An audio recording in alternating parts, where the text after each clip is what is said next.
Hi, welcome to the podcast Ease into Clarity. I'm Dr. Divi, family doctor turned intuitive coach, and I'm here to help you. In this podcast, we will learn mental techniques, emotional techniques, and spiritual techniques to change daily problems. So maybe it's your husband, your boss, your coworker, your kids, they're driving you crazy. You can email me any of your questions and I will use all the techniques I've learned over the years and help you.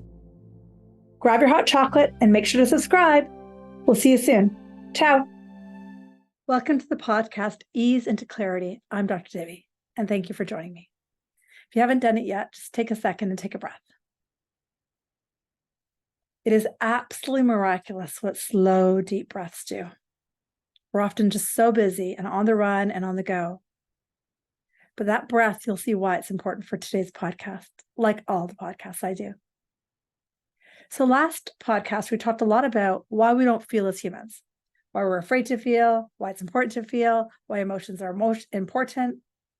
And a reminder, an emotion is energy, which is the E, in motion. It actually wants to move through you. Now, perhaps you're 20 or 30 or 40 or 50 years old, however old you are, it doesn't matter. And you've run across this material and you're kind of like, this stuff is interesting.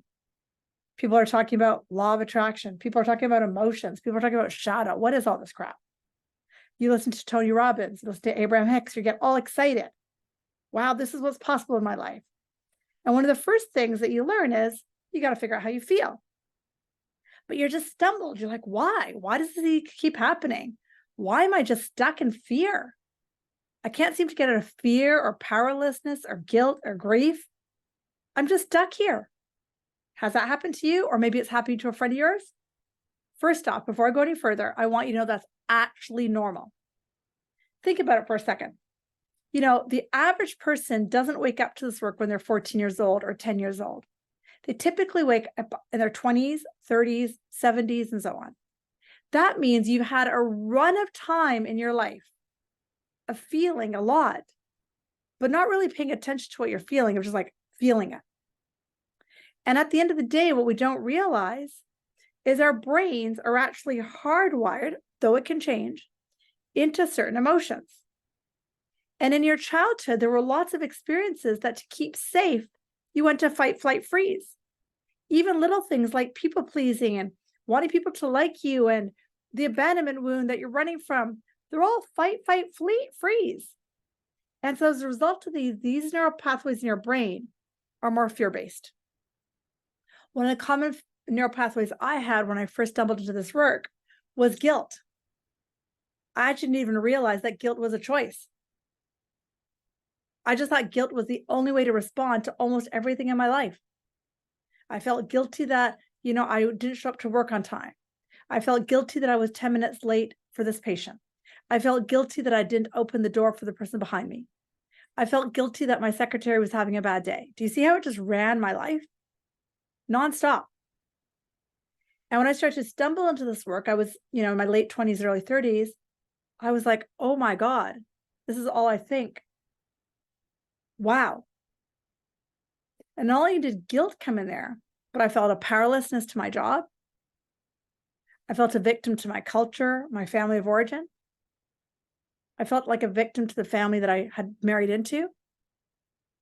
And it didn't stop. Every topic I thought of was powerless, victim, guilt, or grief. So maybe that's you. Maybe you're 20 years old and you're waking up to this, or maybe you're 60 years old and waking up to it. It doesn't matter how old you are. Trust me. But you're looking at me and you're saying, Divi, I really want to change this. Dr. Divi, I'm tired of feeling guilty. Divi, I'm tired of feeling like a victim every area of my life. I don't want to, but it's the only way I know how to think. I'm scared all the time. And I listen to all these crazy podcasts. They talk about fear and love. And man, I would love love, but I only feel love when I'm around my kids. And that too, it's a lot of fear-based. I only feel love when I'm, having sex. And that's a lot of fear-based too, because I think I'm fat. Do you see how it's so hard? And the only reason it's hard is because think of it like ski hills, like if you ever skied and you gone down runs, you've just gone down certain runs in your brain. That's it. You've gone down the guilt one. You've gone down the grief one. You've done the powerless one. And you don't run the gratitude, the joy, the love, the empowerment very much. And it sounds like a big gap, and it is, but it's not impossible. But if you decide today that you want to change your life, then the first thing you need to do is honor what you're feeling.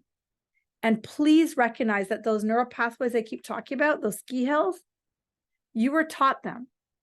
Don't blame yourself. Don't blame your parents either, but you were taught them by parents, society, culture, and so on.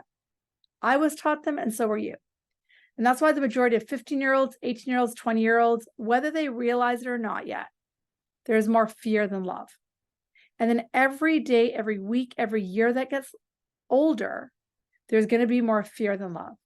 And if you want to have a joyful life, you want to flip love to fear. But it's not as easy as just going, I'm done with fear, I want to go into love. I'm going to give you 3 or 4 steps, and I'm going to teach you the biggest one that I find most important first. If you look at the Abraham Hicks scale, and they're one of the main teachers of law of attraction, it starts all the way at the bottom of emotion of 22. And please don't hear it as a bad emotion. It's just an emotion of powerless, victim, and grief at the bottom, guilt at the bottom, and joy and empowerment, and love and freedom on top. There's 22 in between. When you look at that, you'll realize the big ones to jump from the lower ones to slightly higher ones is rage and anger. Huh. And if you're a woman, especially from my culture, you do not do anger. Because anger is scary. Anger might mean World War IV. Anger means my husband might leave me. Anger means my family might not like me. Anger is scary. Or, yeah, I'm comfortable with anger for 2 seconds, right? Anger is a normal emotion. And what I have found countless times is our relationship with anger is our relationship with being able to feel the higher emotions. Because your brain from the younger years has been trained to fear, powerlessness, grief, and so on. But if you actually want to feel love more sustained, have a relationship with anger. Now, I'm not telling you you'll have to do this forever, especially if you're newer to this. And sometimes I'll go right into my powerlessness and I'll need to have a relationship with anger again. It's very normal. Don't make it wrong. If you can make anger not wrong, it'll make this work so much easier. Anger is just an emotion that wants to move through you because you're stuck in powerlessness, stuck in guilt, stuck in grief, stuck in victim. But anger will move you up. So one big thing I will tell you, if you want to move up from the lower to the higher, get comfortable with anger. Second piece that I want you to start to be aware of if you want to hold more love than fear, practice gratitude. It's well studied, well written about, and very much proven. So let's spend a few minutes just talking about what we're grateful for, you and I. Come on, I'm grateful that you're listening. You're grateful that you're hearing this information. Let's add more grateful things. You might be grateful that you have a computer or a phone to listen to this on. You might be grateful that you can breathe. I'm grateful to have socks on right now on a cold day. I'm grateful that I have this white, beautiful cardigan that I bought from the P&E a couple of years ago. I'm grateful that I have a hairdresser who can take up my gray. What else are you grateful for? If you actually write down the things you're grateful for, you will find more. That's what it shows us. So what I'm going to ask you to start doing is gratitude's in the higher emotions. And if you can start to feel gratefulness, you're going to move up a bit. But don't forget about the love and anger part, the anger and rage part. Let me give you one more technique to start to feel more love and gratitude. Talk to plants and animals and grass and trees more often. Plants can actually speak to you. It's often said if you pass a plant once, it says, oh, I know that person. Pass it twice, it can talk to you. Sounds weird, right? Welcome to the world of Dr. Divi. Walk by a tree, pause, stop in front of it. Don't think, just feel. And say to yourself, I'm willing to feel now. I'm willing to feel. I'm willing to feel ease and love and joy. Take your AirPods out, stand in front of it for a few minutes, and just breathe. Do it 3 or 4 or 5 times on a weekend. And try to do it very regularly and see what happens.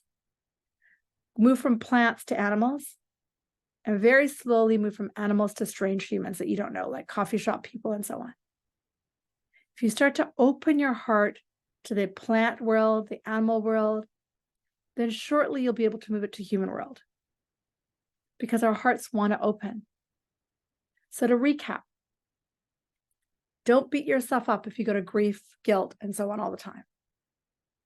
It's part of how the brain is structured. Fight, flight, freeze, survival mode.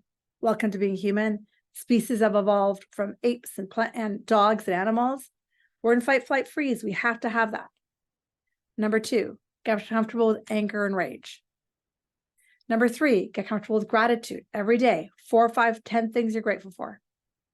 The last one, work with trees, animals to feel more love, to feel more ease, to feel more freedom. Pretty simple, right?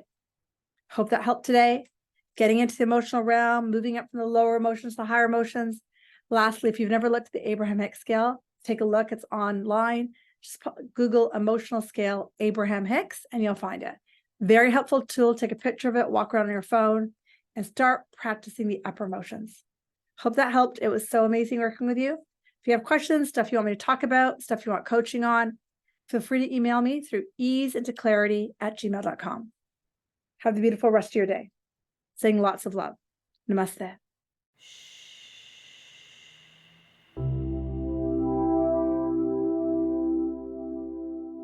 Thank you so much for joining me in this podcast, Ease into Clarity. It is such a joy, pleasure, and honor to be in your living room. What I would love is if you follow me on Instagram, DRDIVI, or go to my website, drdivi.com, or write a review. That would be even more amazing. Thank you. If you really enjoyed this podcast, feel free to share it with friends, family, tell them to follow me, because I think the more of us that listen to the fact that each of us can start to shift, each of us can shift mental things, emotional things, spiritual shift, to shift our daily reality. When more and more of us do it, we get a better planet. We get more love. We get more happiness. We get more joy. So I'd love it if you followed. I'd love it if you shared this, because it would be such a joy and an honor. And again, if you have a question, guess what? I'm here for you. So send me an email, easeintoclarity@gmail.com. And as they come in, I will answer them in podcasts that are subsequent, whether it be your boss, your relationship, your husband, whatever. That's what I'm here for. Because the more of us that learn really simple mental techniques, really simple spiritual techniques, we change the physical reality we live in. Pretty soon, we have more peace, more ease, more joy, trickling across the whole world. Remember, there's a spiritual solution for every problem. Thank you for joining me. Namaste.